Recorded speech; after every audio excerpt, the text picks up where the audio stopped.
Sir, महायुतीच्या काही जागांचा तिढा अजूनही सुटलेला नाहीये. काय प्रक्रिया सुरू आहे आणि हा तिढा सुटेल का? नाही, आता हे शेवटच्या टप्प्यातले जे दोन मतदान आहेत त्या संदर्भातला काही जागेचा तिढा आहे. सुरुवातीच्या टप्प्यातल्या सगळ्या जागेचे निकाल झालेले आहेत. मग वाटतं तिन्ही पक्षाची नेते मंडळी या संदर्भात मला वाटतं 1-2 दिवसात निर्णय होईल. खास करून नाशिकच्या जागेची जबाबदारी, नाशिकची जबाबदारी आपल्याला, नाशिकच्या पण जागेचा अजून तिढा सुटलेला नाही. असं की नाशिकच्या भारतीय जनता पक्षाच्या कार्यकर्त्यांना आग्रह आहे की जागा ती आपल्याला मिळाली पाहिजे. कारण नाशिक मतदारसंघामध्ये नाशिक महापालिका आणि ज्या नगरपालिका त्या लोकसभा क्षेत्रात येतात साधारण 100च्या वर नगरसेवक भारतीय जनता पक्षाचे होते. तर अंतिमता निर्णय शेवटी पक्षश्रेष्ठी घेतात. जो काही निर्णय होईल त्याप्रमाणे काम करायचं असं आपलं ठरलेलं आहे. रामदास आठवलेंना एकही जागा दिली नाही, त्यामुळे कुठेतरी पदाधिकारी नाराज आहेत. शिर्डीत देखील काल एक बैठक झाली रिपाईच्या पदाधिकाऱ्यांची आणि शिर्डीची जागा न सुटल्यामुळे नाराजी व्यक्त केली आणि सोबळावर इथे उमेदवार आम्ही देऊ असं निर्धार त्यांनी केला. कसं नाही, असं की जागा वाटपटल्या थोड्याशा राजी नाराजीची प्रश्न आहेत. परंतु माननीय आठवले साहेब हे ज्येष्ठ नेते आहेत. मला वाटतं त्यांची आणि आमच्या वरिष्ठ पातळीवर नेत्यांची बैठक झाली आहे आणि त्यामुळे मला वाटतं कार्यकर्त्यांना माझा हाच आग्रह आहे, विनंती आहे की जो काही निर्णय शेवटी राज्य पातळीवर होतो त्याप्रमाणे आपण पुढे गेलं पाहिजे. दक्षिण मतदारसंघात प्रचाराचा वेग धरला आहे. निलेश लंकेंनी पुन्हा तुमच्या हवाई सफरीवरून एकदा टीका केली आहे. नाही, शेवटी असं आहे की प्रत्येकाची एक क्षमता असते. वैचारिक विचार करण्याची सुद्धा क्षमता लागते. नवटंग्या करून काही काळ लोकांचं मनोरंजन होईल, पण ते असं आहे की जनतेला माहिती आहे कोण काम करतं, काय करतं. त्यामुळे मला वाटतं कोणावर टीका टिप्पणी करण्यापेक्षा जनतेच्या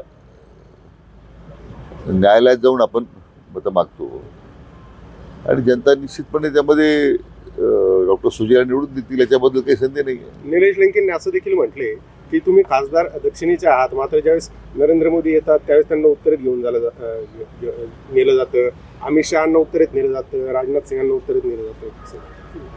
मला वाटतं ते आता पहिल्यांदा ते मित्र पक्षाचे सहकारी होते तोपर्यंत त्यांना आक्षेप नव्हता. आता ती मला वाटतं विरोधी पक्षाची भूमिका काही लोकांनी केली पाहिजे. ही काही नगर उत्तर आणि दक्षिणेचा प्रश्नच नाही आहे. प्रधानमंत्री आपल्या जिल्ह्यात येतात त्यात सगळ्यांना अभिमान आहे. किंवा सहकार परिषद जो सहकारी कारखानदारी उगम प्रवाह नगरला झाला, देशातली सहकार चळवळ सुरू झाली ती जर अमित शहा येतात त्यात काय म्हणजे वेगळापणा काय, जिल्ह्याचं भूषणच आहे ते. आणि त्यामुळे राजनाथ सिंगांना आपण विनंती केली, डॉक्टर सुजयनी पुढाकार घेतला म्हणून तर के रेंजेसचा प्रश्न आता निकाल निघेल ना. शेवटी ते प्रवाळनगरला आले पद्मश्रींच्या जयंतीच्या निमित्तानं आणि त्यामुळे निदान आता त्यांच्या पुढाकारानं के रेंजेसच्या प्रश्नाला चालना मिळेल. मला वाटतं की ही संकुचित वृत्तीनं काम करणारी जी लोकं आहेत ती काळाच्या ओघात त्या संदर्भात विस्तार बोलेल. परंतु मला वाटतं देशाचे नेते ज्यावेळी येतात त्यावेळी तो संकुचित दृष्टिकोन ठेवणं उचित नाही. आज बैठक होते, आज राम शिंदे सक्रिय होत आहेत. राम शिंदे आणि खासदार डॉक्टर सुजय विखे पाटील यांची आज बैठक देखील आहे. प्रचारात देखील सक्रिय होतं नव्हे. राम शिंदेचा त्यांची पूर्ण नाराजी झाली. नाही, असं गेल्या आठवड्यामध्येच आमचे नेते माननीय देवेंद्रजी फडणवीस साहेबांच्याकडे बैठक झाली. काही विषयी गैरसमज दूर झालेत. शिंदेसाहेब हे जिल्ह्याचे ज्येष्ठ नेते आहेत. निश्चितपणे आता भारतीय जनता पक्षाचे सगळे कार्यकर्ते, सगळे पदाधिकारी एक दिलानं आता पक्षाच्या उमेदवारासाठी कामाला लागलेले आहेत.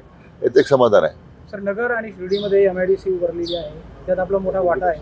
मात्र निलेश लंकेंनी काल म्हटले की तालुक्यात मी MIDC उभार हे शक्य आहे सर, किंवा इतके दिवस त्यांना कोणी थांबवलं? मला खरं कधी ते विनोद करू शकतात त्याचं मला आश्चर्य वाटतं. त्यामुळे असं आहे की सुप्याच्या MIDC मध्ये सगळे खंडणी बाजार गोळा झालेले आहेत. त्याचा केव्हा तरी वेगळा विचार करावा लागेल त्या सगळ्या गुंडगिरीचा आणि खंडणी बाजारांचा. परंतु जिल्ह्यामध्ये आज एक औद्योगिक वातावरण तयार उभं राहत आहे. शिर्डीमध्ये जे मागच्या महसूल मंत्र्यांचे आशीर्वाद ज्यांनी घेतलेत त्यांना सुचलं नाही की महामंडळाची जागा द्यावी 500 एकर. बेलवंडीची 600 एकर द्यावी. आपण विनामूल्य दिली, कारण जमिनीचे भाव कमी ठेवल्यामुळे उद्योजक अधिक आकर्षित होतील यायला. नगरच्या MIDC शेजारची जी 600 एकर जमीन होती महसूल विभागाची, ती आपण दिली. त्यातून जिल्ह्याच्या औद्योगिकरणालाच वाढ येणार आहे. सुप्याच्या MIDCला सुद्धा उद्या विस्तारवाढीकरता मी आता मान्यता दिलेली आहे. मला वाटतं औद्योगिक विकासाला वेग येणं आणि जिल्ह्यातल्या तरुणांना रोजगार निर्माण होणं याला प्राधान्य देऊन आपण पुढे आपण कामाला सुरुवात केलेली आहे.